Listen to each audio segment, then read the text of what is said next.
السلام عليكم، مرحبا بكم في فيديو جديد. ان شاء الله تكونوا كامل بخير وانتم تشاهدوا في الفيديو تاع اليوم ان شاء الله راح نشارك معكم صابلي بريستيج مع حشوه بنينه بزاف. ان شاء الله يعجبكم الوصفه تاع اليوم. نبداو على بركه الله بالمقادير. بالنسبه للمقادير اليوم راح نخدموا مقادير نتاع 500 غرام زبده. اول حاجه راح نديرو هنا في الباسينه عندي 500 غرام زبده. راح نزيد مع الزبده كاس معمر نتاع سكر كلاص. راح نخلطوا السكر كلاص مع الزبده مليح حتى نتحصلوا على كريمه. نتوما خدموا اللي ما عندهاش خلاط كهربائي تنجم تخدم غير بالكف تاع يدها وتخلط مليح الزبده نتاعها. انا راح نخلط بالخلاط الكهربائي باش تكون العمليه عندي سريعه.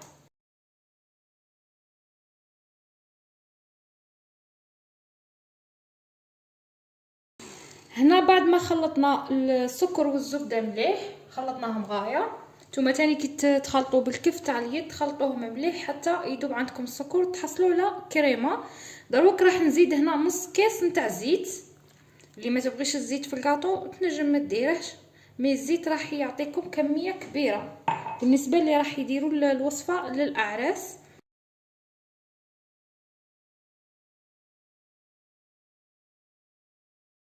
فوالا خلطنا الزيت تاعنا مليح. حنا كي تخلطوا الزيت غايه مع الزبده والسكر ما غاديش تجيب نتا الزيت في الكاطو. الزيت غادي غير يزيدنا كميه، يعاون الزبده باش يعطونا كميه مليحه. نزيدو دروك البيض. بالنسبه للبيض عندي هنا 3 حبات بيض كاملين مع 3 صفار بيض. درت 3 حبات بيض كاملين و3 صفار بيض. ما ننساوش قرصه تاع الملح اكيد. وعندي هنا مغرف صغيره معمره مليح من ذوق الكراميل. وراح نزيد معاهم 90 غرام حلوه الترك. راح ندير 90 غرام. ما عندكش الميزان رابي الحلوه الترك تاعك وعمري 2 مغارف معمرين مليح وزيديهم في الخليط تاعك تاع الصابلي.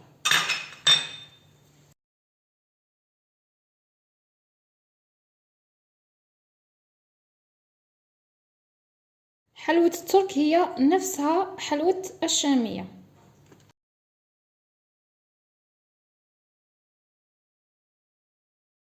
فوالا هذا هو الخليط تاعنا البنات. شوفوا تحصلنا على كريمه. خلطوا المكونات تاعكم مليح، خلطوهم غايه حتى تحصلوا على هذه الكريمه باش الصابلي تاعكم يجيكم يذوب في الفم ويجيكم على حبه واحده.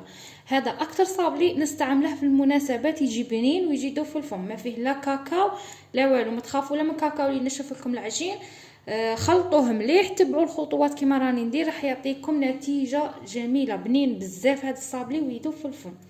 كملوا بهذه الطريقه. دروك نزيدو هنا كاس نتاع المايزينا نخلطوه غير بالمغرفه.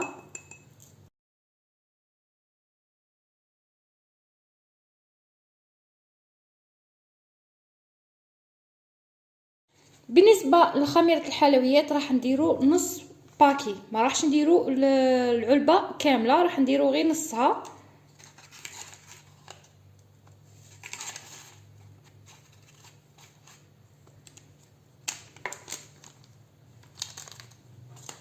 ونزيدو معاها الفارينه ونلمو العجين تاعنا تاع الصابلي.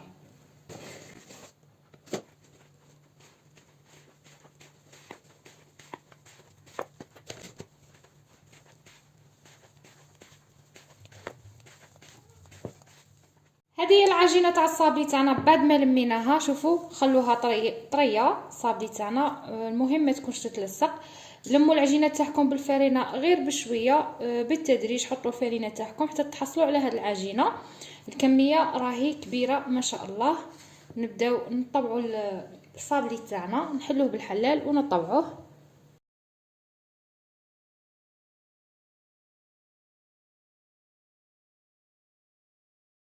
راح نطبع العجين تاعي بهذا الطابع تاع المربع. هذا الطابع يجي صغير وراح يعطيكم كميه مليحه كي تكون عندكم كاش مناسبه وخاصكم كميه تكون كبيره. تختاروا الطابع اللي يكون كاع صغير. انا اختاريت لكم اليوم المربع هذا صغير، وراح ندير لكم موديل شباب تاع مناسبات. ان شاء الله يعجبكم. نطبع هنا الكاطو تاعي ونديها طيب على 180 درجه، ومن بعد نعاودو نولو مع الكريمه.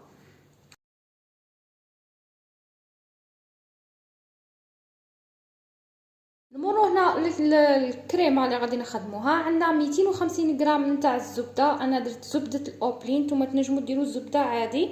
عندنا كيس سكر كلاص مع ربع كيس نتاع الزيت، 100 غرام تاع حلوه الترك اللي هي الشاميه، ذوق الكراميل. وراح نحتاجو هنا كراميل، غادي نخدم بهذا كراميل بذوق الشوكولا، جاي بنين بزاف وماشي جاي حلو، الحلاوه تاعه معتدله، ماشي جاي مسكر كيما الطوفيه، نو جاي بنت شوكولا مع الكراميل. خلط اول حاجه هنا الزبده مع السكر كلاص والزيت، من بعد نزيدو المكونات الاخرى.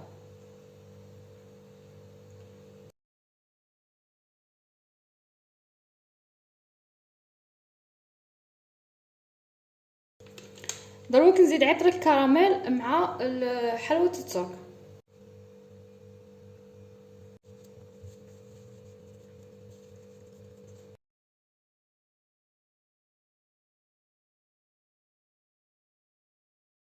فوالا هنايا كي نشوفوا حلوه الترك تاعنا كاع دابت مليح، اللي هي حلوه الشاميه دابت عندنا غايه، تخلطت غايه. دروك نزيدو زوج مغارف نتاع الكراميل، خليهم هما التواله باش تعطي البنه تاعه غايه في الكريمه.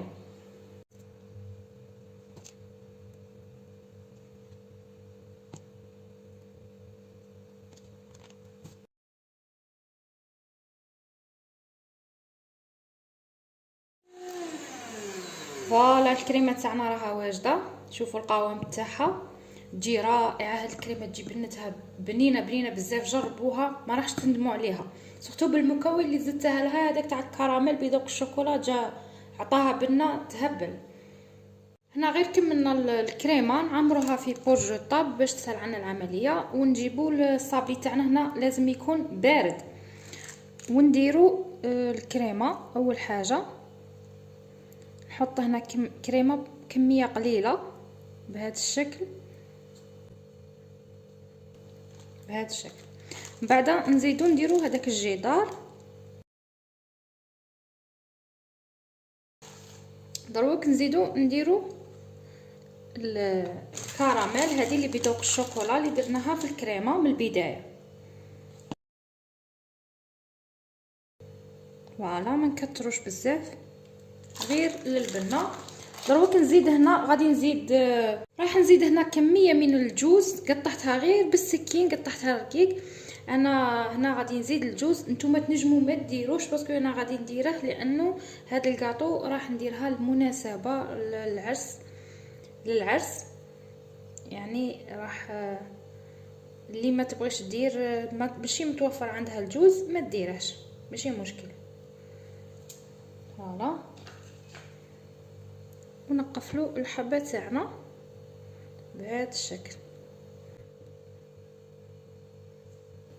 بعد ما نلصقوا كاع الحبات كما راكم تشوفوا هكا، نحطوا الكاطو تاعنا في الثلاجه حتى الكريمه تاعنا تجمد، تشد روحها. عندك ربع ساعه راح تجمد لك الكريمه، ومن بعد تجبديها تقلاصيها بالشوكولا هكا باش الكلاصاج ما يغبنكش، ولا فينيسيون تجيك شابه، ما تعواجلكش الحبات، ما يعواجولكش.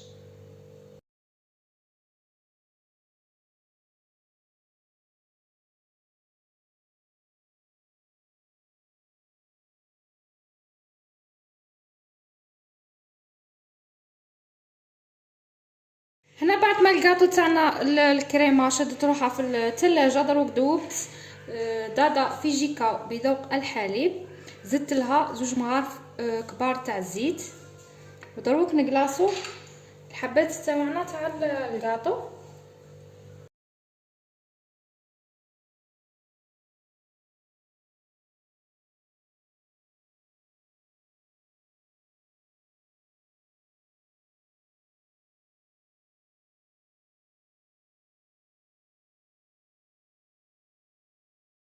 هنا مباشرة بعد ما تنشف عندنا الشوكولا راح نذوبو تاني الشوكولا، ما نزيدو لها والو، نديروه في بوج طاب ونديرو الخطوط تاعنا. نحكموا الحبه تاع الكاطو ونديروا الخطوط بهذا الشكل.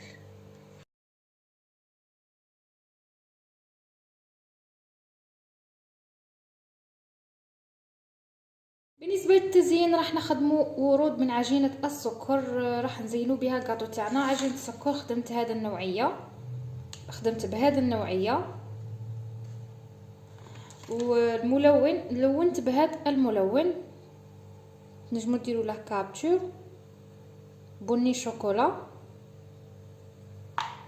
وراح نحتاج هنا ملمع غذائي سائل ذهبي، وعندي هذا الطابع تاع الورده، وعندي هذا الطابع تاع عجينه السكر، ونخدموا مع بعض الورود اللي غادي نزينوا بها.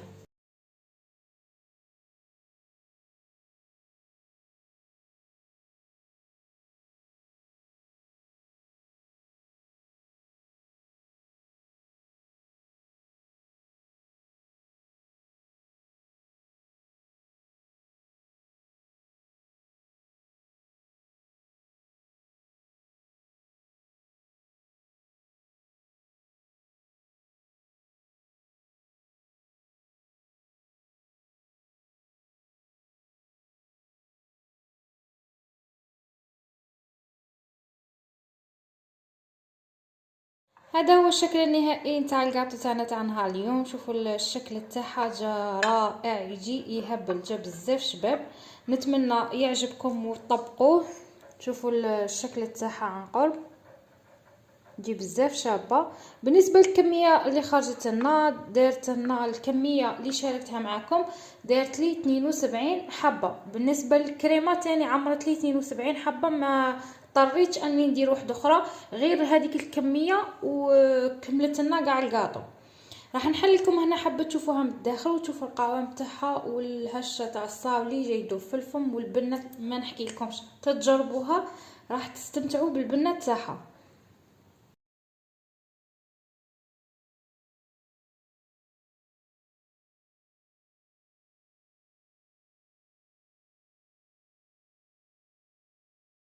لحقنا لاخر لا فيديو البنات، ما تنساوش ديروا لي جيم لا فيديو الا عجبتكم الوصفه تاع اليوم، والا طبقتوها اعطوني رايكم في لي كومونتير.